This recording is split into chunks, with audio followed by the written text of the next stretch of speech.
नमस्कार, news room live में आपका स्वागत है और मैं हूं आपके साथ शीतल शर्मा। न्यूज रूम लाइव में शुरुआत करेंगे इस वक्त जम्मू कश्मीर से। बड़ी खबर है, जम्मू कश्मीर के कुलगाम में लगातार सेना और आतंकियों के बीच मुठभेड़ जारी है और यहां पर सेना को बड़ी सफलता भी हाथ लगी है। जम्मू कश्मीर के कुलगाम में सेना और आतंकियों के बीच ये मुठभेड़, और एक जगह नहीं बल्कि ये 2 जगह मुठभेड़ हुई है और इसमें फिलहाल 5 आतंकियों को सेना ने मार गिराया है और 2 जवान जो है वो भी इस मुठभेड़ में शहीद हुए हैं। अभी लगातार सर्च ऑपरेशन जारी है, सेना जुटी हुई है और भी आतंकी वहां पर छुपे होने की खबर हो सकती है, संभावनाएं हो सकती है, और जितने भी आतंकी वहां पर छुपे होंगे उनको जल्द से जल्द सेना जो है वो मार गिराने की कोशिश कर रही है।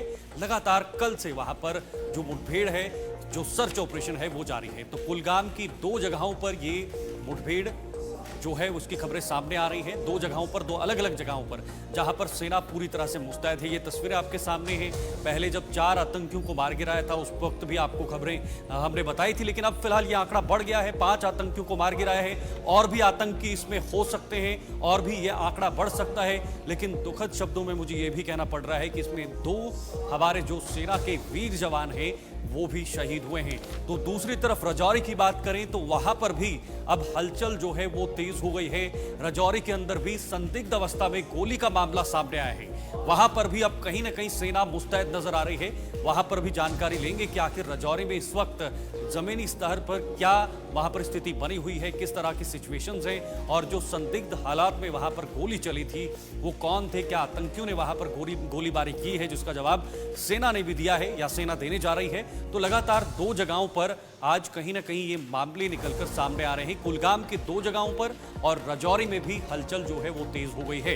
तो एक तरफ अमरनाथ यात्रा भी चल रही है। अमरनाथ यात्रा लगातार सुचारू रूप से चल रही थी। उससे पहले, अमरनाथ यात्रा चलने से पहले जम्मू के अंदर, जम्मू संभाग के अंदर कुछ जिलों में लगातार आतंकियों ने हमले किए थे। रियासी से ये शुरुआत हुई थी और रियासी के अंदर 9 यात्री जो हैं वो कहीं ना कहीं मारे गए थे। उनकी हत्या आतंकियों द्वारा की गई थी और यहाँ पर अब फिर से एक बार जो है वो आतंकी सक्रिय हो चुका है। विधानसभा चुनाव भी जम्मू कश्मीर के अंदर, उसकी अटकलें भी तेज हो गई। तो चलिए, फिलहाल हमारे साथ इस वक्त defence expert doctor Ram Shrivastava ji जुड़े हुए हैं। उसके बाद हम ग्राउंड पे भी जाएंगे, अपने जो संवाददाता हैं उनसे भी जानकारी लेंगे, लेकिन पहले डॉक्टर राम श्रीवास्तव जी के पास जाएंगे। डॉक्टर राम श्रीवास्तव जी, बहुत बहुत स्वागत समय देने के लिए। और कहीं ना कहीं लगातार आतंक जो है वो फिर से यहाँ पर अपने पैर पसारने की कोशिश कर रहा है।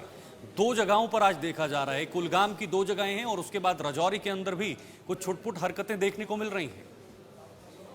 ये जब प्रायोजित है ये सब कार्यक्रम, और निश्चित रूप से इसमें विदेशी हस्तक्षेप बहुत महत्वपूर्ण है। कारण यह है कि इस समय जो है पाकिस्तान की जो हालत है, खस्ता हालत हो रही है। वहाँ पाक ऑक्युपाइड कश्मीर में विद्रोह चल रहा है आर्मी के विरुद्ध।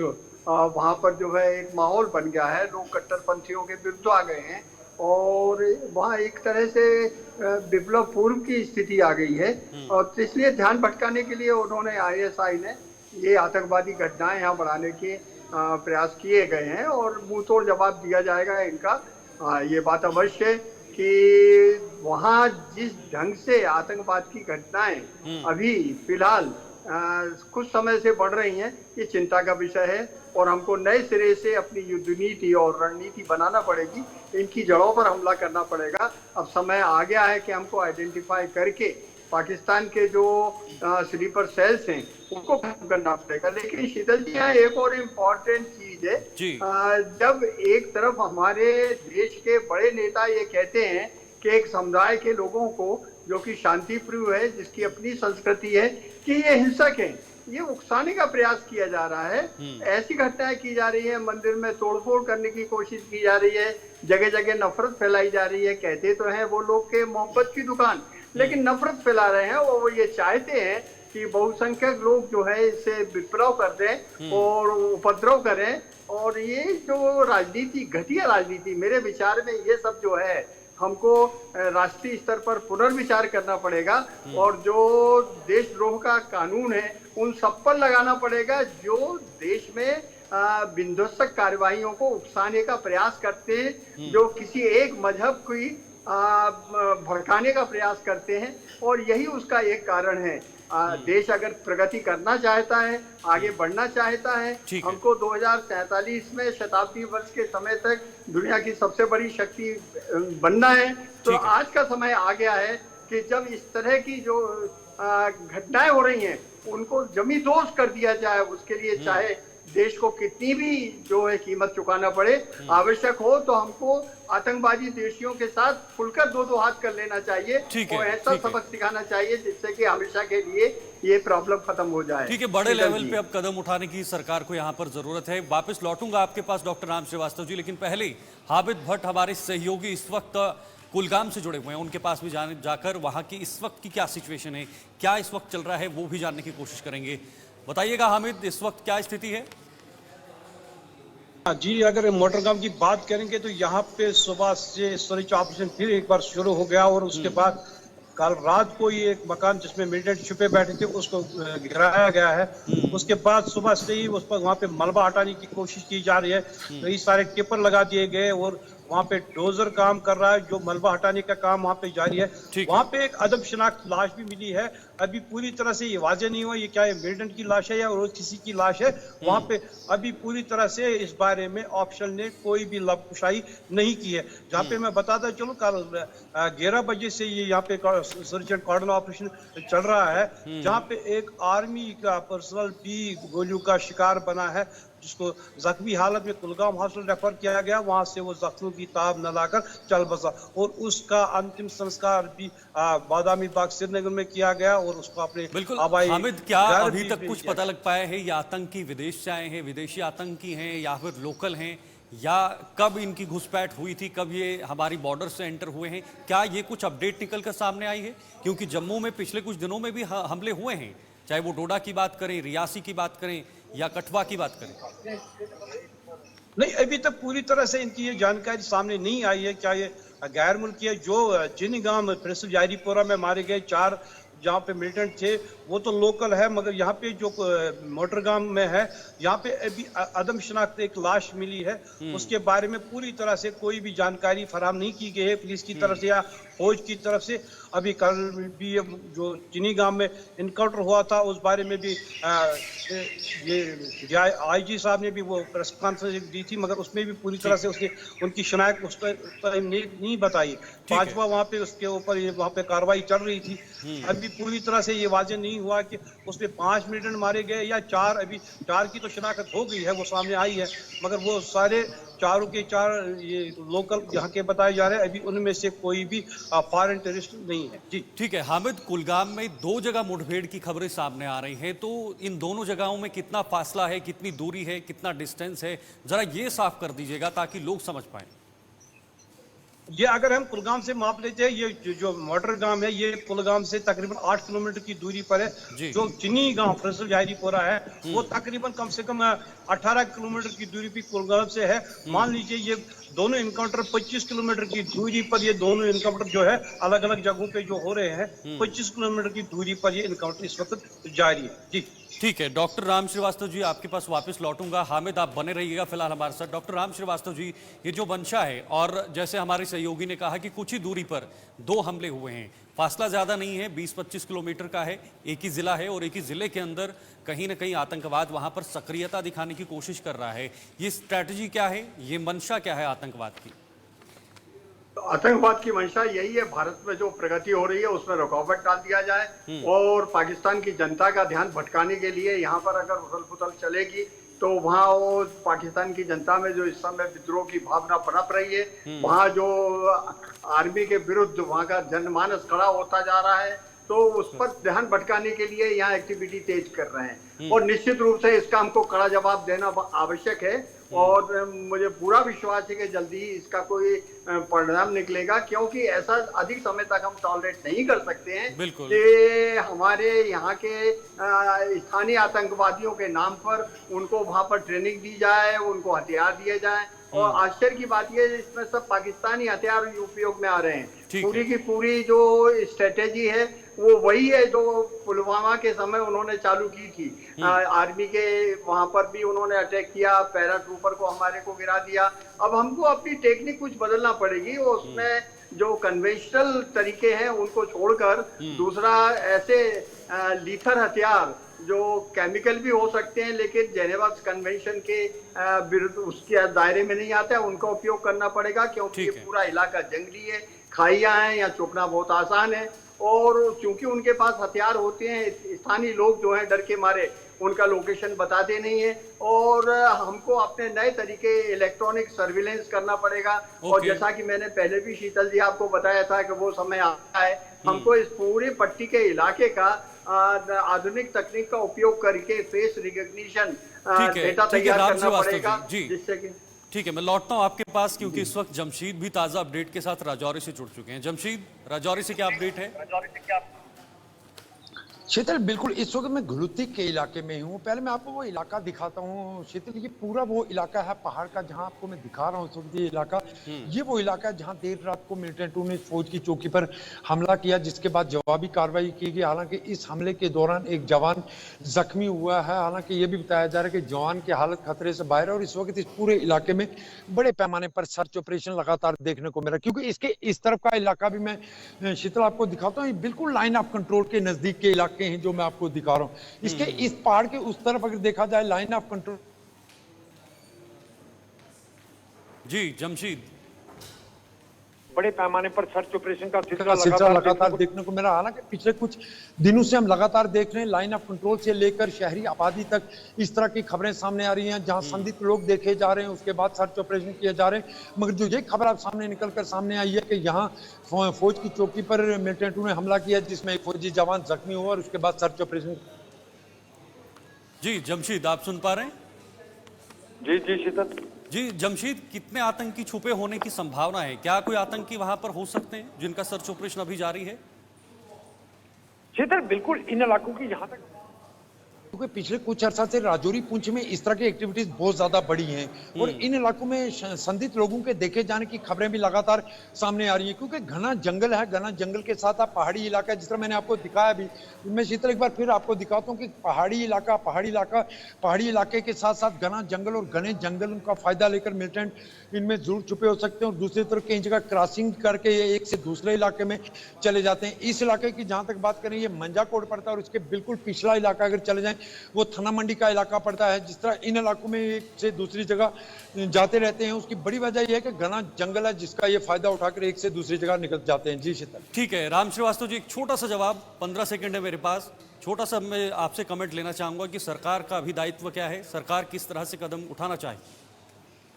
सरकार ने तो इस समय पूरी तरह से मिलिट्री के हाथ में सौंप दिया है कि you tackle it as you like, और यही एक कारण है कि आज की तारीख में आतंकी बहुत डर रहे हैं, कांप रहे हैं, और उन्होंने अभी जो नया जो आलम चालू किया है वो महज एक राजनीतिक हलचल के कारण हो रहा है। और अब वो समय आ गया है कि सरकार को निर्णय लेना पड़ेगा कि किस तरीके से ये हमेशा के लिए इस तरह की आतंकवादी घटनाओं को नेस्ताबूद किया जाए, उसके लिए चाहे जो आवश्यक कदम हो उठाना चाहिए।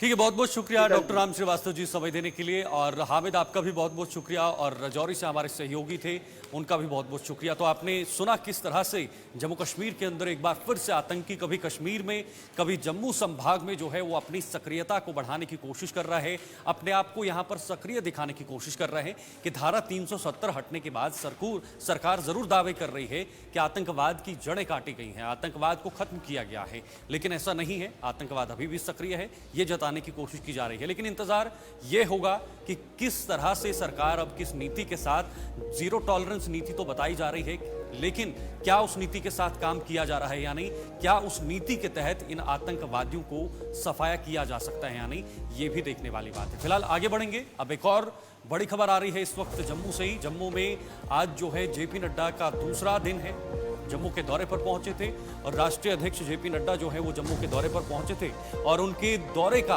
आज दूसरा दिन है। जम्मू के रघुनाथ मंदिर में उन्होंने दर्शन पूजन भी किया है। कुछ समय पहले वो वहां पर पहुंचे हैं और वहां पर दर्शन किया, दर्शन के बाद वो फिर वापस लौटे हुए हैं, और अब जाकर वो पार्टी के जो कार्यकर्ता हैं, पार्टी के जो बड़े नेता हैं, उनके साथ भी मुलाकात करने वाले हैं। तो कल वो यहाँ पर पहुंचे थे, राष्ट्रीय अध्यक्ष है भारतीय जनता पार्टी की, क्योंकि विधानसभा चुनाव का अब कहीं ना कहीं जो बिगुल है वो भी बच चुका है। ऐसे में अब सभी राजनीतिक पार्टियां पूरी तरह से यहाँ पर सक्रिय नजर आ रही हैं, और ये राष्ट्रीय अध्यक्ष जेपी नड्डा का जो जम्मू दौरा है ये बीजेपी के दृष्टिकोण से महत्वपूर्ण माना जा रहा है, क्योंकि यहाँ पर कई सारे मुद्दों पर चर्चा हुई। विधानसभा चुनाव में कैसे उतरना है, किस रणनीति के साथ उतरना है, और भी इसके अलावा और भी तमाम मुद्दे इस बैठक में रहे थे। तो फिलहाल आज सुबह, क्योंकि आज दूसरा दिन है, आज सुबह वो रघुनाथ मंदिर में पहुंचे, जो जम्मू के जो बाजार है, मेन बाजार है, वहां पर स्थित है, वहां पर पहुंचे, वहां पर दर्शन पूजन किए और उसके बाद फिर वो वापस रवाना हो चुके हैं।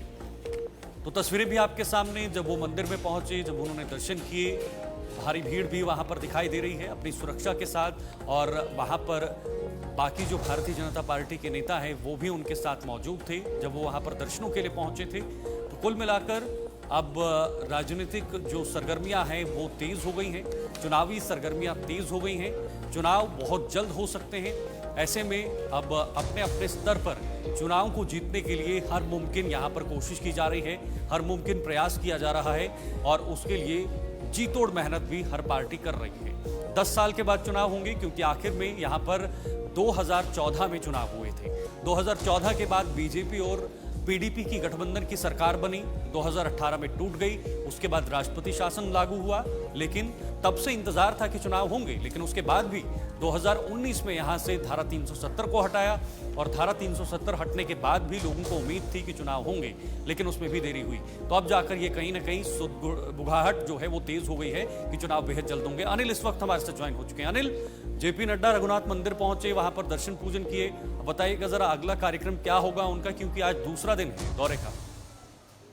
देखिए, इससे मैं लगातार आपको दिखा रहा हूँ बीजेपी कार्यालय की है, और बीजेपी कार्यालय की ये तस्वीरें हैं, और इस वक्त ग्राउंड जीरो से जो है इस वक्त बैठक चल रही है। और आपको बता दें कि कोर कमेटी की बैठक की बात करते हैं, और इस वक्त लगातार ग्राउंड जीरो से तस्वीरें दिखाने की कोशिश करूंगा। और इस वक्त जो तस्वीरें हैं ये साफ बयां करती है कि जो सरगर्मियां हैं चुनावों को लेकर वो तेज हो चुकी हैं। बीजेपी मुख्यालय की ये तस्वीरें हैं जहां पर जेपी नड्डा इस बैठक को जो है अध्यक्षता करते हुए नजर आ रहे हैं। ग्राउंड जीरो से तस्वीरें आप देख सकते हैं। और कुछ देर पहले जेपी नड्डा जो है वो जम्मू के प्राचीन रघुनाथ मंदिर पहुंचे थे, वहां पर विधिवत तरीके के साथ उन्होंने पूजा अर्चना की है, और पूजा अर्चना में जो है देश की सुख समृद्धि की बात करते हैं, और पार्टी कैडर को किस तरह से आगे बढ़ाने की जो है प्रयास रहता है उस पर जो है वो पूजा की है। और इसी के साथ साथ अब चिंतन मंथन जो है वो अंदर चल रहा है, जम्मू की रूपरेखा को जो है वो सींचा जाना है, और इसके कुछ क्षणों के बाद जो है उन्हें सांबा रवाना होना है। सांबा के एम्स में वहां पर जाएंगे, और उसका बतौरे अगर हम बात करते हैं हेल्थ मिनिस्ट्री जो है उनके पास है, वहां पर जाके जायजा लेंगे। प्रधानमंत्री ने वहां पर ओपीडी का आपने देखा था कि हाल ही के दिनों में जो है वहां पर जो है इनॉग्रेट हुआ था। उसके बाद से ही जो है अब अनुच्छेद 370 हटने के बाद जम्मू कश्मीर का ये अहम दौरा उनका माना जा रहा है। हालांकि लोकसभा चुनावों के बाद एक बड़ी जीत के बाद जो है कल आपने देखा कि जहां पर इजलास हुआ, स्टेट ब्यूरोज के साथ मीट हुई थी, और एग्जीक्यूटिव जो अगर हम बात करते हैं विकसित जिस तरह से हम देख रहे हैं कि भारत आगे बढ़ रहा है, उसी कड़ी की बात करते हैं कि अब जम्मू कश्मीर के अंदर अगर हम चुनावों की बात करते हैं तो अब एक पड़ाव की ओर आगे की ओर बढ़ चुका है।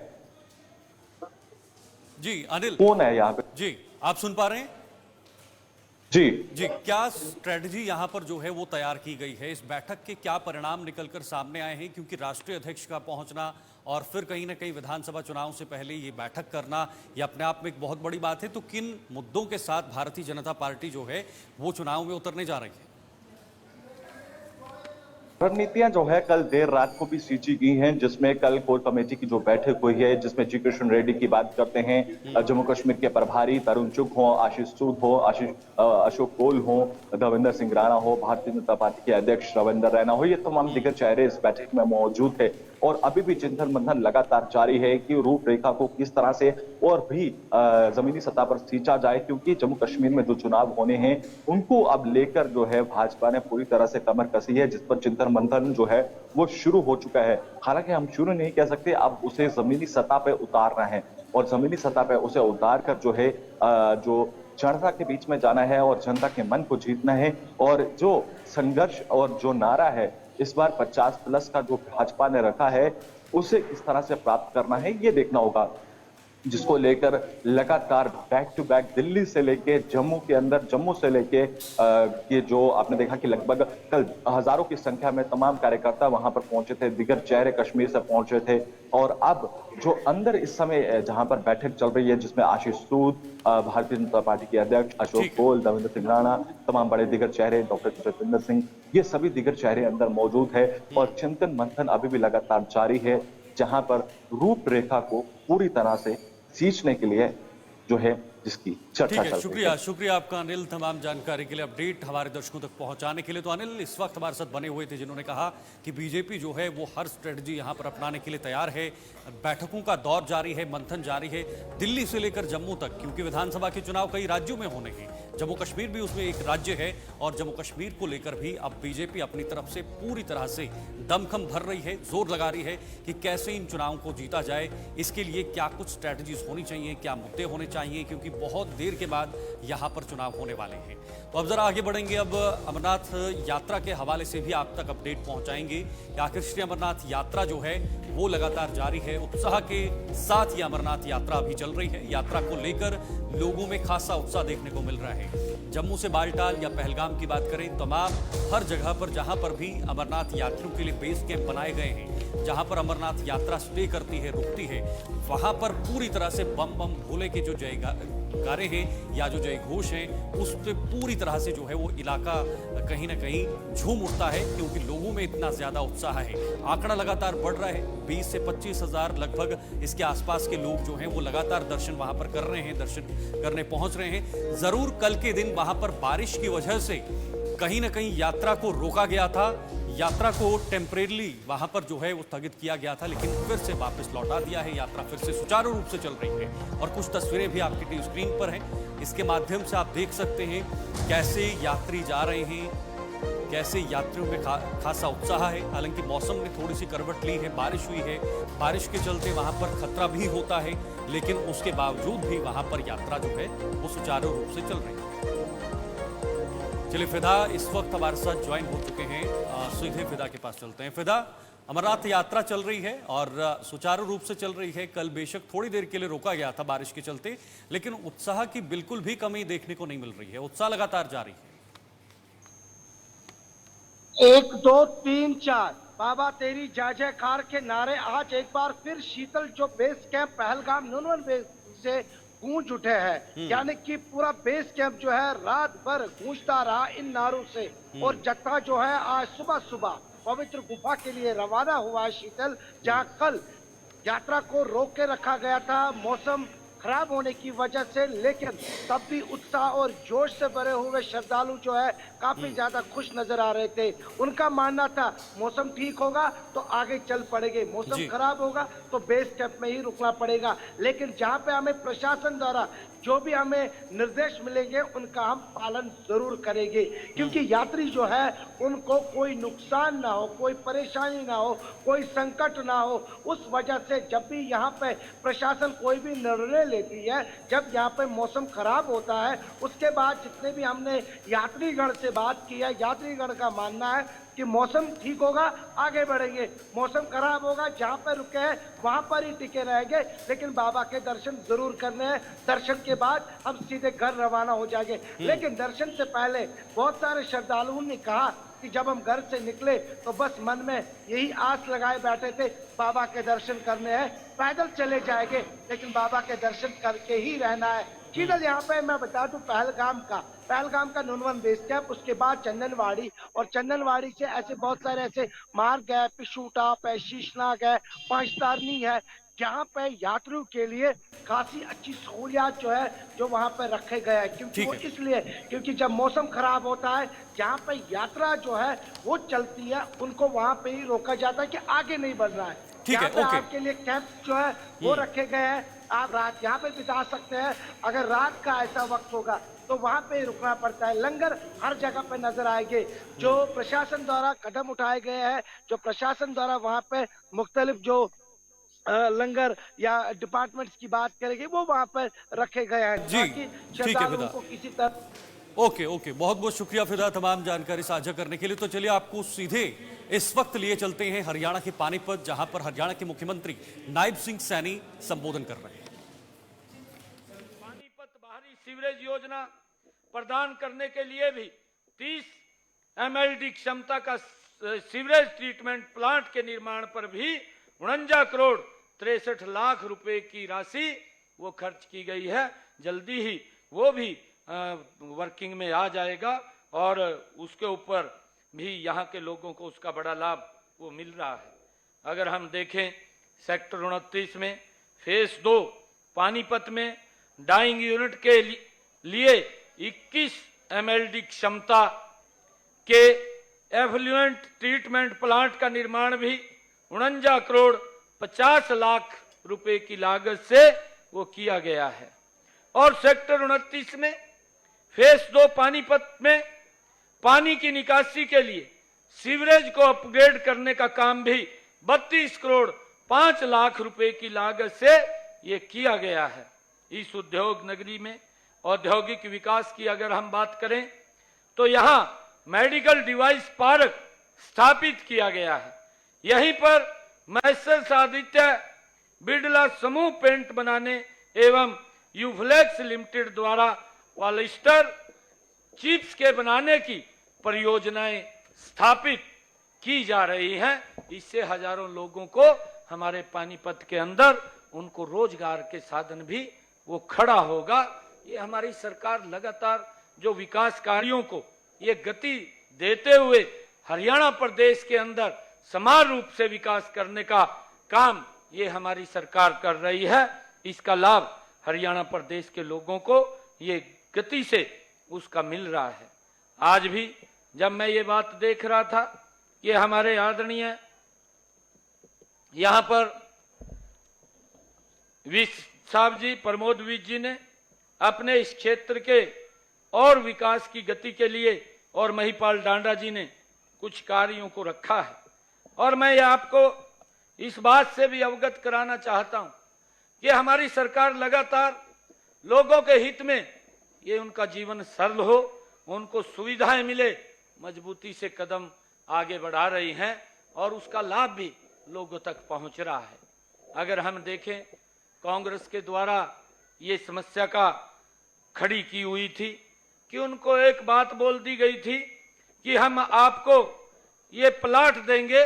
प्लाट के नाम के ऊपर लगातार घूम रहे थे, ना कहीं उनके पास कागज थे और ना उनके पास कब्जा था और वो लगातार लोग चक्कर काट रहे थे। परंतु हमने आकर के उसका दुरुस्तीकरण किया।